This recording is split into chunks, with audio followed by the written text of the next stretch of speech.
Coming up next, I would like to introduce Michal Styszynski and Mahesh Subramaniam, who will be presenting AI Data Center Networks.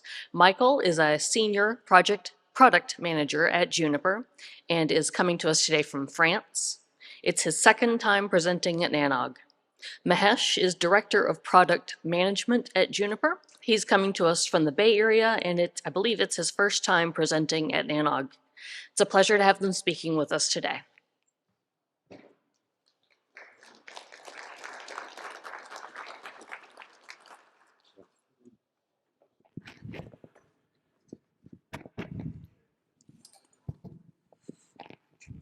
By the way, Mark Johnson, it's a very interesting presentation, and thanks a lot for inspiration and a lot of insightful information starting from internet node to quantum physics. Thank you very much for that. By the way, I am Mahesh Subramaniam, my colleague Michal from Juniper Networks data center product team.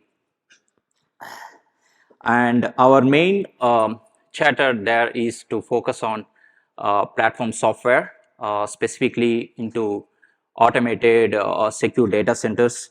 And also the main idea of our thing is to a data center fabric. And in fact, that is our main focus of the sessions too. So to start with, I would like to make a kind of a statement here that if you talk about any 100 gig GPU clusters or even 1000, even 10,000, 32,000, the technology what we are going to procure or we are going to adopt is Ethernet. Why? Because Ethernet is kind of a proven, everybody knows here, and also that there are two main reasons. With the latest data point, I checked it in the internet also, there are 600 million Ethernet switch ports has been deployed in last year with multiple vendors, which means we have a strong multi-vendor capability in the Ethernet. The second is that strong interoperable capabilities. Because of the multi-vendor, there is no vendor lock-in, so the strong interoperable capabilities which Ethernet provides. That's what we are going to talk about now. And with that said, we want to talk about our different idea of architecture about a data center fabric. Also, we would like to share in the globally how we are solving the customer requirements in the AI data center perspective. That's what it's going to be. Okay. Thank you. So Ajanta going to be we are going to talk about DC data center network, existing workload, how it's going to differ from a data center network fabric, and also that we would like to why is so special, why it's now. That's the main topic we are going to discuss. And the second, we are going to talk about the life cycle of AI model, right? And how DC data center network going to useful in the life cycle of AI training models, right? That's second one. And the third one, we are going to talk about the different DC technologies, how we are going to connect the GPUs, how we are going to build the data center cluster, connect together with the various type of connectivity. That's going to be third topic. And fourth topic going to be key takeaway, what we learned and what we are working behind the story about a data center fabric. Okay, I don't know, in my different presentation and conference in Intel and Juniper, the statement what I'm going to make now, it's going to be cliche, bear with me, but it's very important. When you are going to design the data center, in my perspective, first we need to understand the behavior of the workload. When I'm talking about the behavior of the workload, when we define the workload behavior, it will define the server requirement. When we define the server requirement, it will define the server connectivity. When we define the server connectivity, it will define the data center design requirement. Of course, that any data center workloads, whatever you're seeing in the 10 workloads here behind, everything going to use the claw architecture, right? Leaf and spine, no changes. And it will be the same claw architecture. We are going to use it in even the 5G data center or in enterprise data center, of course, in the AI data center. Then what will be the different? That's the difference we need to understand. That's if you want to understand the difference, that means we need to understand the workload types. For example, if you're using an enterprise data center, mostly you will use the EVP in VXLAN because of multi-tenancy. And also you need to have a data center interconnectivity. You can use the VXLAN to VXLAN teaching. There are a lot of few requirements are required. On the same side, if you're talking about 5G data centers, there are 5G core component, also 5G ORAN component like ODU, OCU. If you're talking about OCU, if it is in the forage data center, that means the requirements are slightly different. If the forage data center with the OCU, you need a PTP sync key timing is very important in the data center switches. On the other hand, if you go talking about remote PHY DAA, distributed access architecture for cable side, you need a .1x requirement in the switch. So there are different requirements. So we need to understand the behavior of the workload. When you're talking about the behavior of the workload, out of all these 10 different workloads, there are many, but 10 to 12 years, most of the data center workload evolvement, there are many, I would say, like we pointed out around 10 here. Out of this 10, 9 workloads other than AI using same claw architecture, of course, but it is not, there are a lot of arithmetic calculation, but less CPU intense. It's not highly CPU intense. That's a one difference. Second, this arithmetic, all the 9 workloads are not fully interdependent with other component of the system. This is the key difference between other workloads, right? But when we're talking about AI workload, right? The AI workload, it's fully dependent with the system. That means the GPU has to communicate with other side of the GPU or inside the CPU. Sequentially, it has to be connected. That is tightly coupled, not loosely coupled.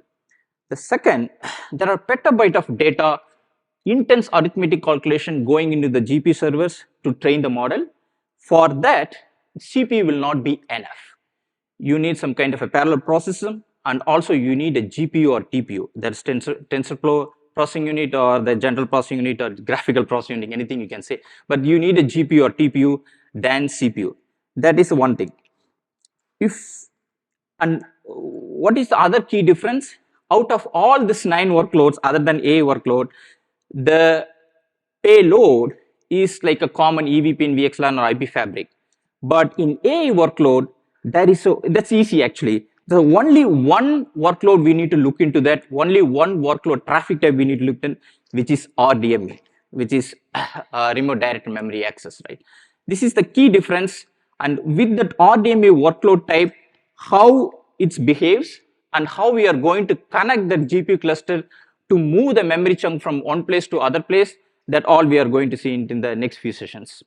So this is so special because why it's now? That main question. The GPU is there for a long time. I would say like 10 years it's there, right? Why it's now?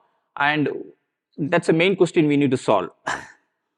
To do that, I would say that earlier there was a narrow AI, and a narrow AI means you can see your home alert system. It will identify the person, input, output. It will be sequential combinations. If it is any human, it will give a ring alarm, or it will give some alert. It's a dog or cat, something very simple, narrow AI algorithms. And even the spam filter, you can see it in the email inbox, you will see it. But nowadays we are talking about Gen AI. This is also same algorithm, but it's a large language model or large video classification or audio classification we are doing it. In that, in Gen AI, it depends upon whatever the input you are giving, it will calculate that, it will understand the input, and it will give the output accordingly. That's another Gen AI evolvement behavior. And other one, then nowadays we are talking about domain specific AI, that's domain AI. And other one is the edge AI. These are a lot of different AI models are coming in. It becomes so interest for this feature. And another one I want to mention it, that user interest. After the chat GPT-3, like 1 or 2 years back, the interest becomes so intense, I would say, like a lot of people wants to know what it is. And the applications are real. When we are doing some calculation and competitive analysis on doing some business requirement, there are 46 to 53% of CAGR improvement for this AI network, which means the common annual growth rate, the investment the companies are putting together for AI cluster is real. That's the reason we started working on 2 years back, and we're building a lot of fabric technology for the same, right? And also, The server uh, technology improved a lot. We are talking about the normal blade server, and also nowadays there is a DGX, HEX, H100, A100, different servers, right? Not only that, and in the server inside, there is a PCIe bus, right? Right now, the PCIe 5, it can go up to 30 GT per second, that is 30 gigawatt transfer per second. And even PCIe 6, we are looking at around 64 GT per second. This is huge improvement on how we are going to communicate inside the system. On the other hand, there is NMVE, that non-volatile memory express, that how you are moving the memory chunk from one place to other place in the flash memory. Even you have all your laptop and it's booting so fast. Why? Because solid state memory. And so the memory accesses become so fast, and the processing between the internal peripheral becomes so fast because of PCIe. So server evaluation also went so high. So it's the right time, and this is the correct time to go into that training model, and user interface is so high. So we started building a lot of traction, lot of customer requirement, lot of customer RFPs to how to build this cluster in my company. It can be starting from low end and it can go to high end also. Like what I mean is that it can be start with 50 GP cluster, or it can go up to 1000 GP cluster, depends upon the customer requirement. You want to add anything in this? No, as a matter of fact, I think especially the fact that users like the application side of things is crucial here, right? We can have beautiful technologies, but as long as there's no adoption on the user side, then it's not going to work. So just as an anecdote, last week I was in Cannes, in France, at the AI conference, World Conference, and believe me, guys, this is huge, right? The number of startups building applications around this topic is huge. So it drives also the networking side of things as well, right? Yeah, yeah. So that's why we wanted to bring this topic during the NANA conference. Yeah. Right. Yeah. This the last few slides, it's a literally staging slide. We would like to make sure that why it's so special and it's real and why it's now. And but this is the main slide, I would say, like how we are, why RDMA traffic, right? And why we need a high radix switches, why you need lossless fabric. That are a very important question. And to define, to justify those questions, we need to understand how this large language models or the training models works. It's very important. And as I said, the chat GPT-3 is the one of the main factor. There are a lot of paradigm shift about our understanding, our interest in the whole industry about AI because of that chat GPT-3. So we'll take that chat GPT is one of the example. So you have a lot of data, raw data, maybe you can say it Wikipedia, or you can say take it in stock exchange. A lot of data are coming together, right? The raw data, how it going to the training model. So what they will do, they will take the data, for example, ChatGPT-3, they had taken about the raw data and they tokenize the data, they will label the data. And there are a lot of encoding mechanisms are there, for example, byte pair encoding, one of the typical example. They will take the raw data, they will make it as a data set. The data set will become a token. Token is nothing but like kind of a sequence integers, like for example, data center means data will be one token, center will be another token, data center will be the third token, like the combination that's a unique integer, and that will go into the training model. That's the reason you need a heavy lifting mathematical calculation or flops, the floating point operations. So it is so intense, so we need a GPU for that. And this, they will take the raw data, again go to ChatGPT-3. They have taken around, I searched in internet, it's around 175 billion parameter going into the training model, and it took 30 days to train the model. And you know, they have used NVIDIA V100 server, around 10,000 GPU servers they used to train the model for 30 days. Likewise, if you talk about Llama, that large language model from Meta, I think they took around 21 days. I'm not sure, but I think they took around 21 days. So you need to take the data, you need to pre-process the data, and which means you need to tokenize the data, and we need to give it to the GPU cluster. That's point one. And per GPU, for example, if you're talking about NVIDIA H100, that's the talk of the town. It's per GPU will have 80 GB, but I'm talking about petabyte of data and how you are going to feed all the data into the one server. It's not possible. That means you need thousands of servers, thousands of GPUs to feed the petabyte of data, the parameters or tokens into the GPU to train the particular parameters to get the preferable outcome or whatever the outcome you need it. That's what. And if you have thousands of GPUs, I mean hundred thousands of GPUs or hundred thousands of GPUs, that means you have at least hundreds of servers. Per server right now, as I'm standing now, it's around 8 GPUs per server. That's what NVIDIA providing it. How you are going to connect those servers together? You cannot put all the 1,000 or hundreds servers in one rack, right? So you need multiple racks. When you have multiple racks, multiple servers, automatically, naturally, the data center fabric is vital. So how you are going to connect the one GPU to other GPU from another rack, that's where the fabric coming into the picture. And once it's trained the model, the outcome, we'll call it as a gradient, and the gradient will be propagated to another GPU. As I said, this training or AI cluster is sequentially connected. If one piece of missing data, outcome of the particular training, you have to run the whole training again, right? We'll call it as a epoch or iteration. There are a lot of different jargons are there. I'm giving in the plain language. If in the iteration, in one particular job, one of the thread or one of the token didn't do the calculation properly, didn't transfer the RDMH memory chunk from one place to another place, you couldn't transfer, that means you need to run the whole job again. That means the ChatGPT, what I said, 30 days, it will become 60 days or more than 1 year. So the fabric, lossless fabric is very important. How you are moving a data from one place to other place without any congestion, without any packet drop is crucial. That's the reason the data center come into the picture.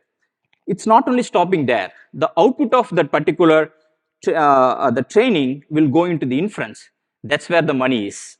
So wherever you are going to ChatGPT 3, you're typing in OpenAI, that's inference. That's what you are saying in the front end. Inference is not a very magic word, it's very easy. Whatever the data center fabric you have, wherever you are hosting the web servers and etc., it's same thing, right? You are getting the output, you are placing in front of the multiple users, and they will log in, they will subscribe, will get the money for it. So training is kind of a CapEx and OpEx, and the inference is, that's where you are getting monitoring all those things, we are getting business. Go to the second one. Yeah, thank you. So this is again, this is a very high level slide, gathering the data, train the data and put it in front of the users whom they use it, right? For example, ChatGPT open window, you can openai.com, you can get that one, that's inference. So go to the next slide. So what I'm trying to mean here is that gathering the data, that means you need a storage cluster. Training the data, that means you need a training cluster. And projecting the output, you need an inference, that means you need an inference cluster. So whenever we are talking about AI data center fabric, it's not only one type of training data center. There are at least 3 to 4 different kind of a data center we are talking about. One is the storage data center, second is the training data center, and third one is the inference data center. Sometimes in the inference, they will use a share pool storage data center as well. And so there are 4 different kind of a data center we are talking about here. And go to the next slide. This is kind of a high level view of the data center topology.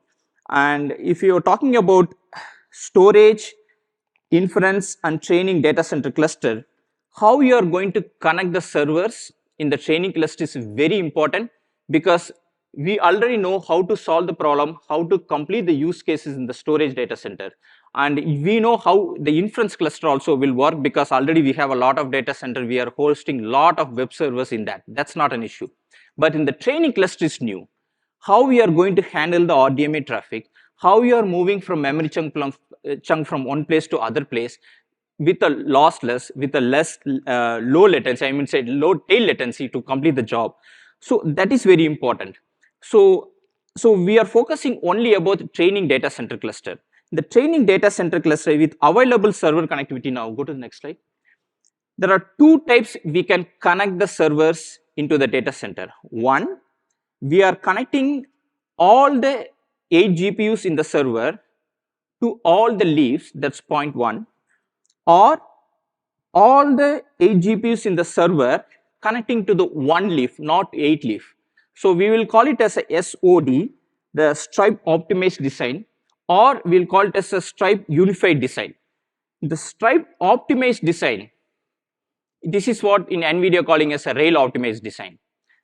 There's a lot of good advantage because the collectives will call it that collectives means like when the training model is completed, the GPU memory chunk will communicate each other within the server. We'll call it as a NCCL, nickel. On AMD, we'll call it as a RICL. How it communicate each other within the server. Once it's completed, that memory chunk information will go to the other server. That's called collective communications. How we are doing it with the optimized design. If you notice properly in this diagram, all the GPUs from different server will connect to the different leaves, which means each GPU will connect with each leaf out of 8 leaf.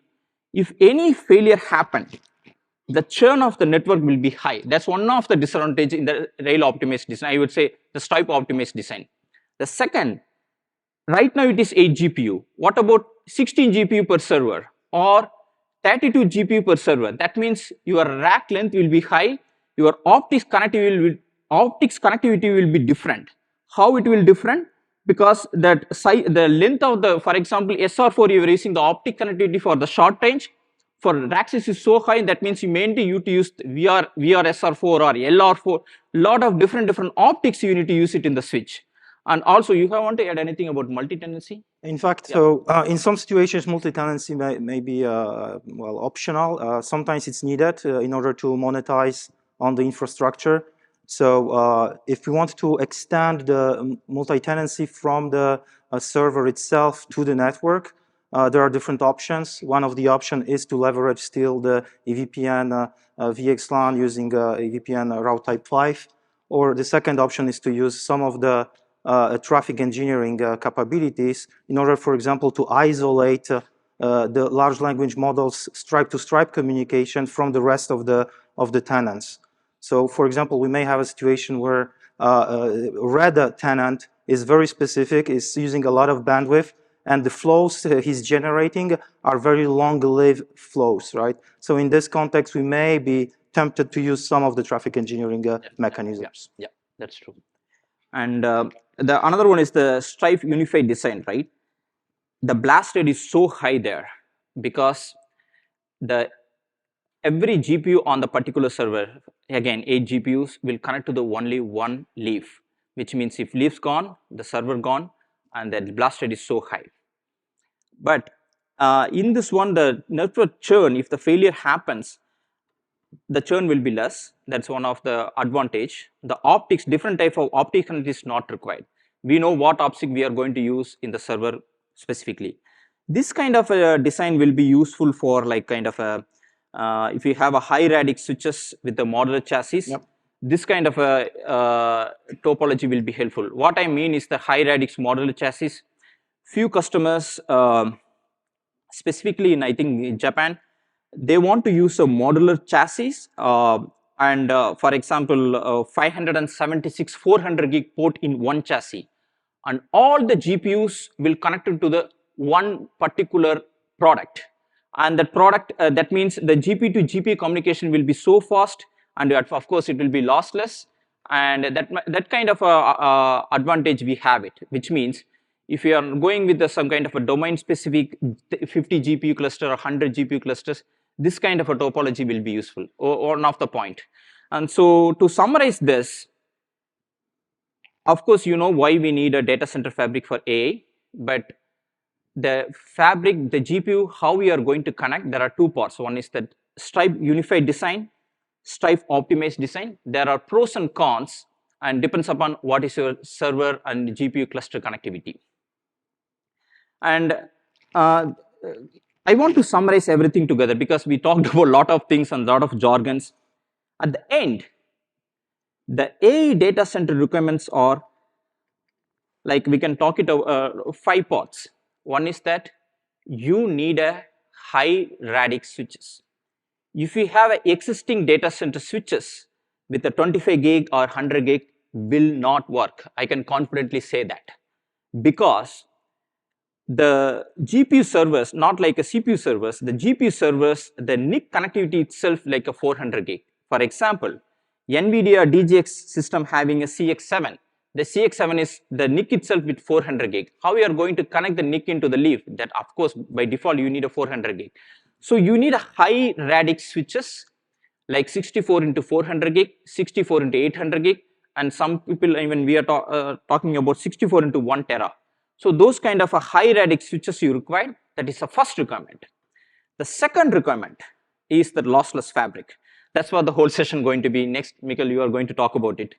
That the lossless fabric means, I told that it's very sensitive RDMA traffic. It should not be any drop, even single drop. You need to run the job again, whole training model again, the whole way. So you need a lossless fabric. How to achieve the lossless fabric? There are 2 ways you can achieve the lossless fabric. One is the efficient load balancing. Second is that congestion control, right? And efficient load balancing, there are different types like SLB, DLB, and now we are talking about GLB also. And the congestion control, of course, the famous one is the Rocky V2, where you will talk about the PFC, ECN, how we can tweak it. Even we started working with different IETF standards with the different vendors, and we are coming with a lot of different ideas. One of the ideas is source flow control, where instead of using the PFC, we can use the source flow control .1 to I think QDW is one of the standard how you can understand the congestion and how we will inform the congestion information to the source, slow down the traffic flow, and we need, there is a congestion is there, right? There are different method we are going to see. I think next half an hour you are going to talk about those things, right? Exactly. Yeah. Thank you. So thank you, Mahesh. So we've seen so far the architectural side. We've seen the type of applications that we can run on the backend network, on the front end. So far, you probably experienced mainly the front end part, and for the rest of the session, we'll focus on the backend side of the architecture. So speaking about the RDMA workloads, Mahesh mentioned that the speed of processing is key here. So you can see on the diagram, we don't have any kernel and the CPU engaged in order to place the data chunks on the wire, right? So we can directly process the chunks of data, put it on the NIC card, and then send it to another server on the GPU side, right? So here is the example just of the communication between the two of the servers, crossing the spine devices. The topology itself is very simple, but obviously the number of the leaf devices inside the topology will depend on the number of the GPUs that you have in your server, or sometimes on something else, right? What is quite consistent is the speed of the connectivity. So you see on the diagram that it's a 400 gig connect, maybe 200 gig connect. So this is the perfect use case of where we see the 400 gig, 800 gig adoptions are really, really evolving very fast, comparing to what we've seen so far in traditional networks, right? The adoption of 400 gig is huge there. And of course, the number of ports of 400 gig connect is growing very, very fast. So what you can see on the slide is that these memory chunks you can see on these red blocks are moving across the network, but they are moving thanks to the transport, right? Specific transport. We can see on the diagram that the transport is an Ethernet on the outer side, but then we can see that it's an IP UDP, right? UDP with the specific destination UDP port, and then some random source UDP port, right? But if I have this fixed destination UDP port and some randomized source UDP port, for some situations, we will see that it's not enough to efficiently load balance the traffic, and I'll cover that later on during this session as well. And then you can see the InfiniBand, the BTH header. That's the new stuff, which in case of networking, we can use in order to actually process some of the information on the switch itself, and then take this information to load balance the traffic based on the variations of the information inside the opcode, right? Like, for example, we can decide on which path to send the traffic based on the type of operations we are having, either the read, write, we can decide based on that how to in fact process the data on the wire, right? I want to add one point here. Go ahead. This is very important one about that RDMA traffic, right? Whenever you just Google it, even now, they will talk about elephant flows, right? Or jumbo frames. And that is one thing to handle in the data center. The second is the less entropy, which means elephant flows with a less entropy. That is the biggest behavioral change compared to any other workload, what you're seeing in the 9 workloads. This in A&ML workload is 100% is RDMA memory chunk transfer. And in that, the RDMA traffic is like a elephant flows with a less entropy. How to identify the entropy here is that biggest challenge. That's what we are solving it here. So it means I can have a single source UDP, and then that session can stay like for a long time, right? It just sends the data on and on and on for weeks sometimes, and it just eats a lot of bandwidth, right? So we need to dig into the packet and then use something else than just the transport UDP layer to actually forward the packets efficiently across the network, right? So we can either take the sequence numbers or the opcode values to take some further decisions, right? So I was talking about the read-write operations. So that's part of the communication between the servers. And what is important that before we put the data on the wire, there is a negotiation of the session that will take place. So you see that on the top of the session establishment summary diagram, where we actually exchange the information on the QPer values, right? The QPer values from the client as well as from the server are exchanged, and then they are used at the transport level of the packet we've seen before, right? So that information is crucial at the very beginning of the session establishment.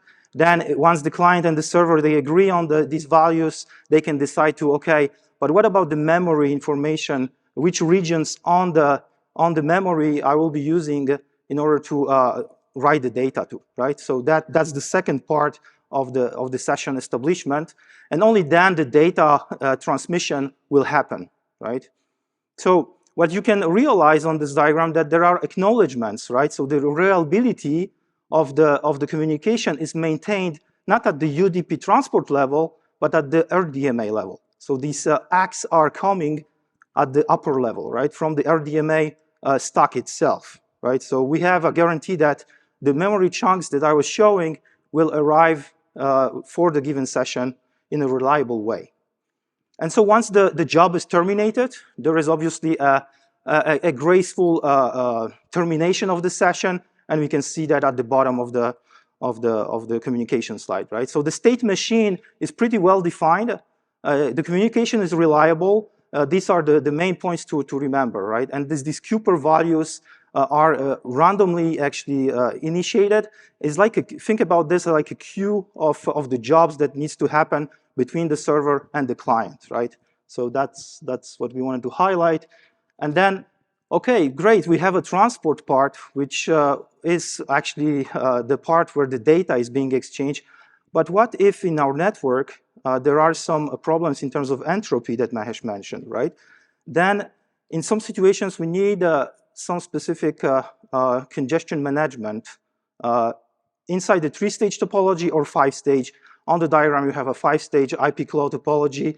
And we see that on the super spine 2, there is a congestion point. The CP is a congestion point where the Rocky V2 data actually flows to the server in the other pod, in the pod 2. But unfortunately, there are other type of communications which are congesting that link on the ET0 interface.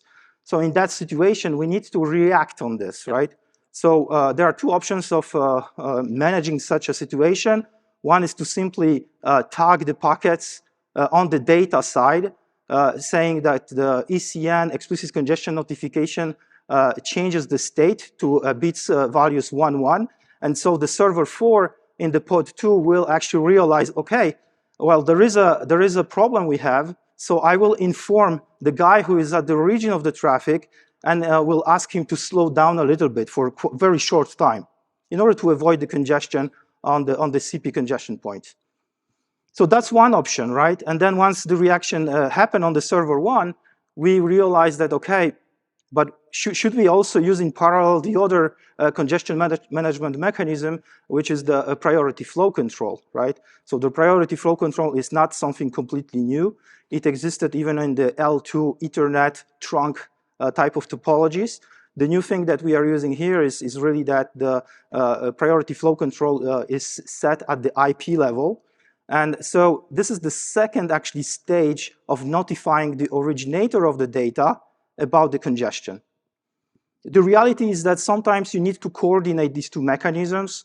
So usually from the implementation perspective, it's the ECN that is triggered first on the switch, and only then eventually the PFC. We may have also situations where only the ECN is used, right? The PFC cascade effect, you can see on the diagram where the super spine sends the PFC's packets down to the origin inside the pod 1. It's not something necessarily people like, because simply it just slows down the other communications, right? Yep.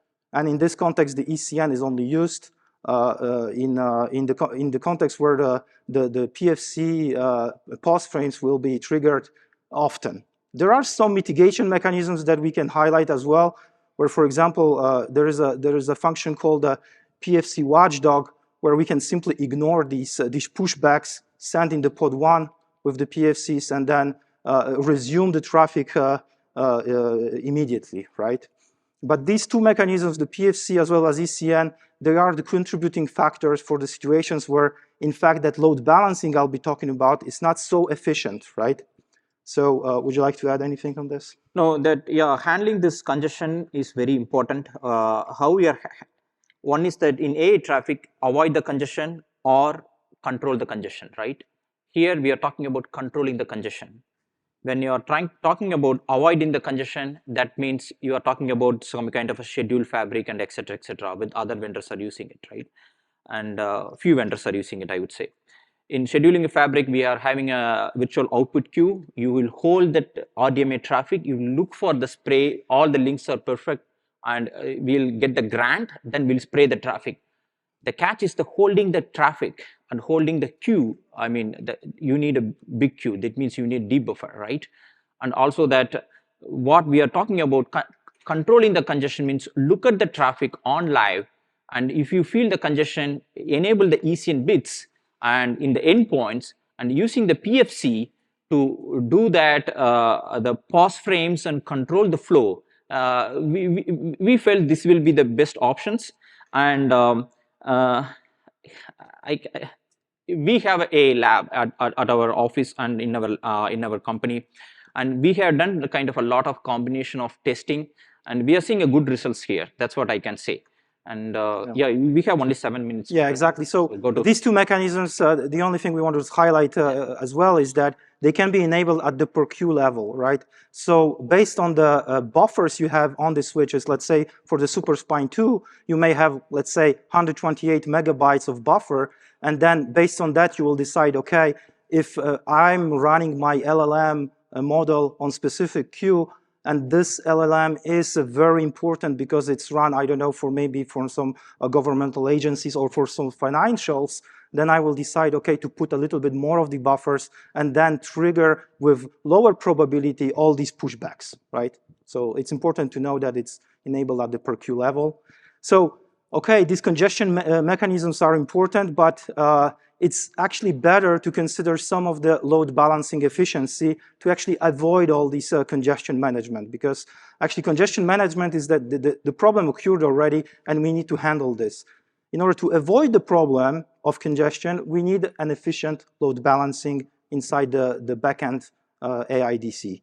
And so we have a first example of the packet spraying, where you see that we have 3 datagrams, and then the first datagram of 1500 bytes is splitted inside the switch on 6 cells of 254 bytes. This is quite a typical approach for, well, the leading chip provider on the market of the data centers, that we split the packet coming on the ingress port to multiple cells. They are leveraged inside the pipeline of the switch, and only at the egress buffer, they are reassembled and pushed on the wire, right? So each of these cells gets also a metadata information about the queue IDs as well as the lossless characteristics, right? So inside the switch on the pipeline, there is some processing that happens, but the objective of this slide is to say that if you have 3 datagrams and you run the packet spraying, each of these 1500 bytes will go on different ports in order to efficiently use the outgoing interfaces based on the information of the bandwidth utilization already present on that switch, right? So if, for example, the port 3 on the switch was highly used by some other LLM, then in this case, only port 1 and 2 would be used in case of the packet spraying, right? And then we have the second mechanism, which is the flow-based. We may have situations where our NIC card on the server is not tolerating the reordering of the packets on the driver itself for specific type of operations of the RoCE v2. So in this case, we may enable for specific operations only the flowlet mode and then deliver the packets in order across the fabric. So in this case, with that mechanism of the dynamic load balancing, the reordering won't happen, right? Yeah. And then the last one we want to highlight is the selective load balancing, where in fact we decide based on the type of operation, either read, write, send, receive, then we will decide what kind of load balancing we'll be using, either the flow-based or the per packet spraying, right? So this is possible as well, based on some firewall filters. And then the next one is a situation where we are not only tracking the bandwidth used locally on the switch, but we also actually track the bandwidth utilization and the congestions on the next-to-next hop, right? You can see that on the spine, for example, the link X1, in case this one is becoming congested, then the spines will inform the leaf devices that there is a congestion situation, and the leaf will incorporate that information to decide on which of the outgoing links to send the packets. Yeah. So some form of traffic engineering will happen, but will happen at the microsecond level. This is the key to remember, that comparing to the traditional routing context, we are reacting here at the microsecond level and not at the millisecond or second level, right? So you can see that there are 2 tables on the switch on the Tor 1 that will be built, the local quality table, as well as the remote called next-to-next hop quality table will incorporate the information on the neighbor state. And only then the Tor device will decide either to send the packets on ABC links or maybe only on the BC to the destination Tor 4. All right? So that path quality is a new thing where we actually track not only the local bandwidth utilization, but also of the neighbor, right? So this is just a visualization of different load balancing mechanisms. You have at the bottom the static load balancing, which is just hash-based, source dest UDP-based. This is basic. We know that for the last 20 years. And then you have the dynamic load balancing, and then you have the global load balancing, where you track your neighbor links utilization. And then you have, of course, the DLB, where we decide on the type of operations for which type of DLB will be used. I would like to add one point. We have only 2 minutes to ask the question, but go back to the slide. So out of this, SLB will not work because that it will look for the entropy, but it will not look for the link utilization and the queue depth. So the only possibility is the GLB or the dynamic load balancing. And in the RoCE v2 side, PFC as well as ECN, that's very important to do the control the congestion. These are the 2 very key ingredients to build the lossless fabric, right, Michal? And you want to go through that, or you have any questions? No, yeah, exactly. We'll take the questions just in a second. So just wanted to highlight at the very end that there is obviously a routing discussion that needs to happen, right? We are all here big fans of the BGP or of other routing protocols such as the IGPs. They are also part of the backend fabric for the AIDC. So for the front end, Mahesh mentioned at the beginning, right? It's nothing new. We will use the underlay overlay in order to deliver the multi-tenancy and then monetize the deployed learning model on the front end. But in the backend, it's usually deployed as just an underlay. There's no real need to consider necessarily the overlays. One reason is that, well, we can get a little bit better latencies for these GPUs, but also that, well, there is there's no real need to actually enable multiple contexts on the routing side. But there are other options as well, and I will talk about this in a second with the IGPs, which of course have different characteristics comparing to the BGP. So what kind of BGP is used is the BGP unnumbered RFC 5549.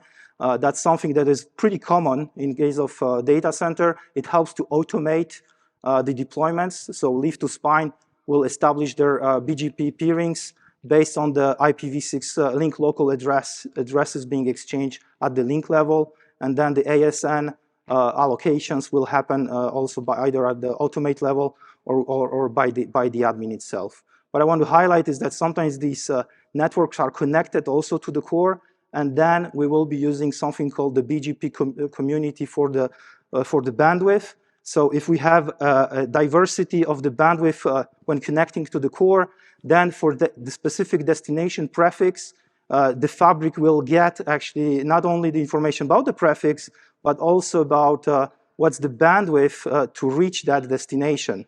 And in this case, inside of using just the IP-CMP, we'll use the unequal cost load balancing when we want to reach the core IP networks. And then the very last point is that BGP may not necessarily have the awareness about the topology. Same goes for the link, right?